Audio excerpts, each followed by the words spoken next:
It was not a tank that shattered her world. It was not the scream of a dive bomber or the crump of an artillery shell. By April of 1945, 21-year-old Hannelore had become numb to those sounds. They were the soundtrack to the death of a nation. No, what finally broke the years of propaganda, the armor of ideology, and the will to hate, was the smell of cinnamon. This is a story not of grand battles, but of a small, unbelievable moment of grace in the ruin of the world's greatest conflict. It's the story of the thousands of German women who, after serving the Third Reich, fell into the hands of their most feared enemy, the Americans. If you believe these hidden histories deserve to be told, subscribe now and tell us where you are watching from. They had been trained to expect brutality. They did not expect apple pie. To understand the shock, you must first understand the fear. For Hannelore, a communications auxiliary, the world had been shrinking for months. The promised empire of 1,000 years was now a collapsing pocket of mud and desperation. The air itself tasted of defeat. A metallic tang of cordite mixed with the sour smell of unwashed bodies and gnawing hunger. Her diary, written in pencil on flimsy paper, does not speak of strategy. It speaks of the cold. "The damp seeps through my boots," she wrote. "It feels like it is inside my bones. We boil acorns to make something that looks like coffee. It tastes like dirt." The propaganda was relentless. Minister Goebbels' voice crackled from every radio, painting a terrifying picture of the approaching Americans. They were gangsters. Barbarians corrupted by jazz music and foreign gold. The women were told what to expect if captured. Humiliation. Violation. A fate worse than death. The SS officers who visited their bunker were more direct. A pistol, they said, was the final act of honor for a German woman. Survival was disgrace. And they believed it. It was the only reality they had ever known. Then the world ended. For Hannelore's unit, it happened near the Ruhr pocket. One moment, they were relaying coordinates for an artillery battery that no longer existed. The next, the ground shook. The door to their communications bunker was kicked open. The light was blinding. Silhouetted against it were giants. American GIs, impossibly tall, their helmets casting their faces in shadow. They were not screaming. The only sound was one of them chewing. A rhythmic, lazy chewing of gum that seemed, in that moment, like the most obscene sound in the world. Fear, cold and absolute, seized her. This was it, the moment from the posters. Her fingers trembled, reaching for the cyanide capsule hidden in her medical kit. But the hands that reached for her were not brutal. They were firm, impersonal. A voice, not in the guttural German of her officers, but in a strange, flat accent, said a single word. "Raus." Out. Hannelore and dozens of other women became prisoners of war. They were marched for miles, a river of gray-green uniforms flowing towards an unknown fate. The first paradox began to dawn. Their own officers, the paragons of honor, had either fled or shot themselves. Their captors, the American barbarians, simply watched them. Their faces showed not bloodlust, but a profound weariness. They were just as tired of the war as she was. The camp was a world of mud and canvas. The first shock was the delousing. They were stripped and herded into showers. Hannelore closed her eyes, bracing for humiliation. But the water that hit her skin was not freezing cold. It was warm. Hot, even. For the first time in over a year, she felt the unbelievable luxury of hot water washing away the filth and the fear. She began to cry, silent tears mixing with the soap and steam. This was not brutality, it was sanitation. An American guard, a boy no older than her brother, saw a group of women staring as he ate a chocolate bar. With a shrug, he broke it into pieces and tossed it over the wire. The women scrambled for it like animals. He just shook his head and walked away. They were fed K-rations. Strange food in cans and wax paper. Crackers, processed cheese, something sweet they called peanut butter. It was alien, and the most satisfying food they had eaten in years. They had been starving under their own command. They were being fed by the enemy. The doubt began as a whisper. If they are monsters, why are we still alive? If they are barbarians, why did they give us soap? Then came the day that would redefine everything. A young, tired-looking American sergeant approached the women's enclosure. He did not shout. He spoke slowly, using a translator. He explained that some of the women would be put on kitchen duty. A wave of fear rippled through the group. This was a common pretext for abuse.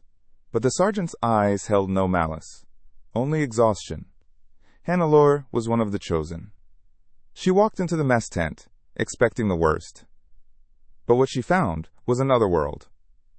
The air was thick with warmth and incredible smells. Roasting meat, baking bread, and something else. Something sweet and intoxicating. She stood frozen at the entrance, her terror slowly giving way to a profound, paralyzing confusion. The scent was a ghost from a forgotten life. A life before uniforms and hunger, before the world was reduced to the color of mud and the sound of sirens. Hannelore stood paralyzed in the doorway of the mess tent. The GIs paid her, and the other women little mind. They were just part of the background, ghosts in gray-green, tasked with peeling mountains of potatoes and washing stacks of tin plates. They worked in a stunned silence. Their terror slowly gave way to a profound, unsettling confusion. This was not a den of monsters. It was a place of boys. Boys who looked impossibly young, with pictures of smiling girls taped to the wooden tent poles. They talked loudly in their strange, flat language about something called baseball. They argued over scores and players Hannelore had never heard of. From a small radio perched on a crate, a forbidden sound spilled into the air, the swinging, rhythmic pulse of jazz music.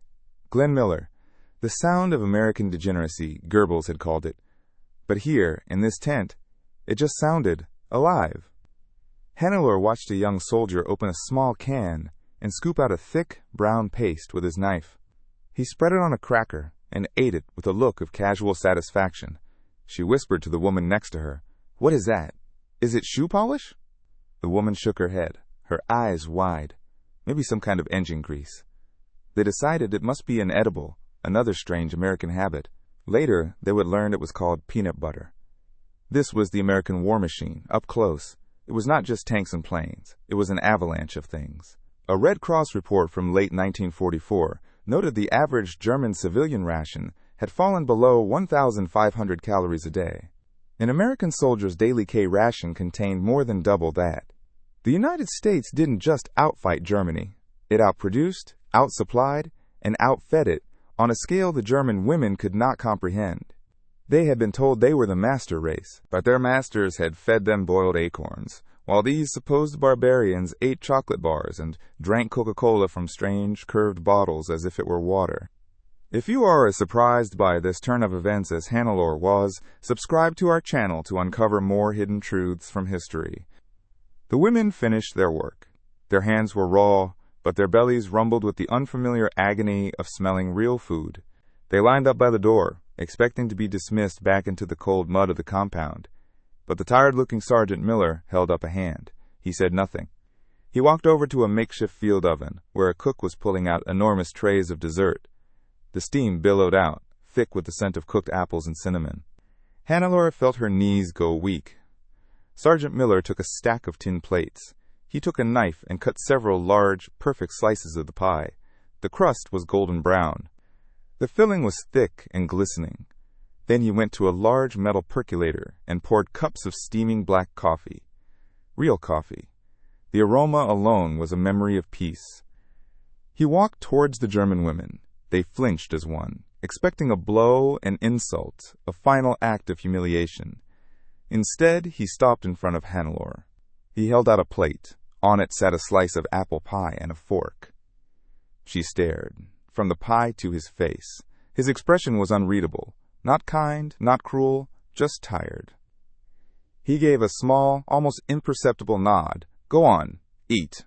Hesitantly, her hand trembling, she took the plate. The warmth of it seeped into her cold fingers. She picked up the fork. It rattled against the tin. She took a bite. The warmth, the sweetness, the soft texture of the apples against the crisp crust. It was an explosion of sensation in a world that had been leached of all color and flavor. It was not just food. It was a message, a weapon more powerful than 1,000-bomber raid. Because in that single, impossible bite, the entire architecture of her world collapsed. The years of propaganda, the belief in the subhuman enemy, the sacred honor of dying for a lost cause. It all turned to ash in her mouth. Monsters do not bake pies for their prisoners. Barbarians do not serve you hot coffee. One by one, the other women received their slices. And there, in the middle of an American mess tent, the iron-willed female auxiliaries of the Third Reich, women who had endured bombing raids and starvation, women prepared to die for their Führer, began to weep. They cried silently into their plates of apple pie, their tears tracing clean paths through the grime on their faces. Hannelore ate every last crumb, and in the quiet that followed, a terrifying new reality began to form. In this barbed wire cage, surrounded by her nation's destroyers, she was being treated with more dignity and humanity than she had known in her last year of freedom, serving the fatherland. This captivity was not a punishment. It was a rescue. The pie was a declaration of war on everything she knew. It was not an act of aggression, but an act of profound, destabilizing humanity. In the days that followed, the American offensive continued, but the weapons changed. They were no longer bombs and bullets. They were facts. The women were gathered in a large tent. A projector screen hung at one end. They assumed it was for indoctrination, more propaganda to replace their own.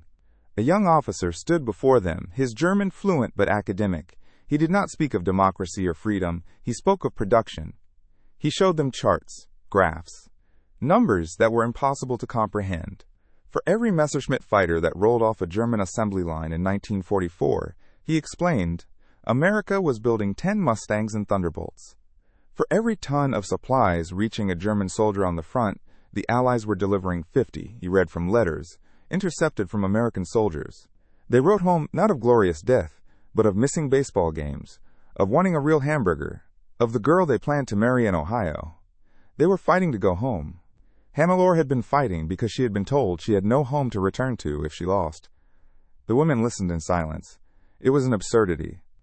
How could a nation of decadent jazz musicians and gangsters outproduce the disciplined might of the Reich? It did not make sense. But the evidence was all around them. In the endless supply of coffee. In the Hershey bars the guards ate with casual indifference. In the sheer number of trucks that rumbled past the camp day and nights, a river of steel and rubber flowing into the heart of their dead country. Then came the films. The projector whirred to life. The images were grainy, shaky, and silent, save for the clicking of the machine. At first, Hannelore felt nothing. Piles of shoes. Mounds of eyeglasses. Suitcases with names painted carefully on the side. Then, the bodies. Skeletal figures in striped pajamas, piled like firewood. The hollow eyes of the living, staring out from behind barbed wire with an emptiness that transcended despair. A woman in the front row vomited. Another began to sob, a low, guttural sound of pure animal grief. Hannelore's mind recoiled. This is a trick, she thought. A lie. American actors. Hollywood theatrics. But she could not look away. She recognized the uniforms on the guards in the film, the crisp black of the SS. She saw the gates of a place called Bergen-Belsen. She saw the ovens of Dachau. She saw German civilians forced by the Allies to walk through the camps, their faces masks of horror and disbelief. They were her people. This was their work. The honor she had been taught to worship was a lie. The sacrifice she had been willing to make was for a regime of butchers. The world did not just collapse. It inverted. Good became evil. Victory became shame. The enemy was not the man who gave her pie. The enemy was the man whose picture she had carried in her locket. The days that followed were a gray fog of despair. The knowledge was a poison. It seeped into their sleep, turning dreams into nightmares. 2 women from the communications unit were found one morning, having hanged themselves with their own belts from the tent poles. They had chosen the final honor the SS had recommended, but for a reason no officer could have ever predicted. Not defiance, but shame. Hannelore thought of the cyanide capsule she had thrown away. She thought of her brother, dead in the snows of Russia, and wondered if he had known. Had he seen this? Was his death a hero's sacrifice, or a fool's errand? The questions were a physical weight, pressing down on her chest, making it hard to breathe. She stopped eating. Survival felt like a betrayal of the dead. But one evening, Sergeant Miller walked past her as she sat staring at the mud. He did not stop, but he set a cup down on a post near her. It was hot coffee. He said nothing and kept walking. She looked at the steam rising into the cold air. A simple act. Impersonal, expecting nothing in return. It was not forgiveness. It was not pity. It was just human. And in that moment, she made a choice. Suicide was an escape. It was an end to the story. But to live? To live meant carrying the weight of this knowledge. To endure was a punishment far greater than death, and perhaps a strange new form of honor. The honor of the witness. The war in Europe officially ended. A strange, muted joy rippled through the American side of the camp. For the German women, it meant nothing. Their war was now internal, and it would never end. 1 week later, they were lined up and given forms. They were being processed. Hannelore held the flimsy piece of paper. It asked for her name, her rank, her unit, and then the final box, destination upon release. She stared at the blank line. Her town was likely rubble, her family scattered or dead, her country a moral wasteland. Her entire identity, everything she had been, was a monstrous lie. The Americans were not sending her to her death. They were sending her back to a life she did not know how to live, in a world she no longer understood. The gate was about to open, but freedom had never felt more like a prison. The paper felt heavier than a rifle. Name, rank, unit. Simple facts from a life that no longer existed. Then, the final box, a small rectangle of blank space that held an impossible question. Destination upon release. Hannelore stared at the line. Home was a word from a dream. Her town was a pile of bricks. Her country was a crime scene. Her identity, the very foundation of her soul, had been a monstrous lie. The Americans were not sending her to her death. They were sending her back to a life she did not know how to live, in a world she no longer understood. The day came without ceremony. A guard unlocked the gate. It swung open not with a crash, but a low, tired groan. There were no speeches, no farewells, just an open gate and the road beyond. She walked out, and for the first time in months, she was not a prisoner. She was something far worse. She was free.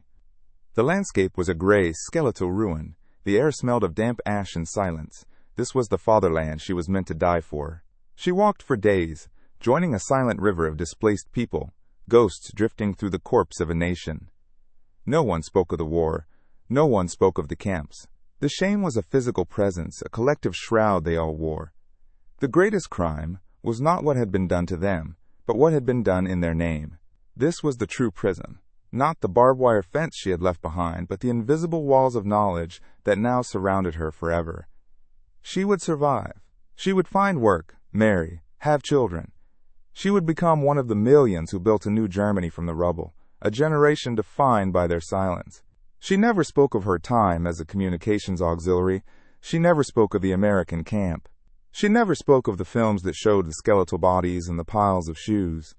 And she never, ever baked an apple pie. The scent of cinnamon was not a comfort. It was a ghost. A reminder of the moment her war truly ended. Not with a treaty, not with a ceasefire, but with a quiet act of grace.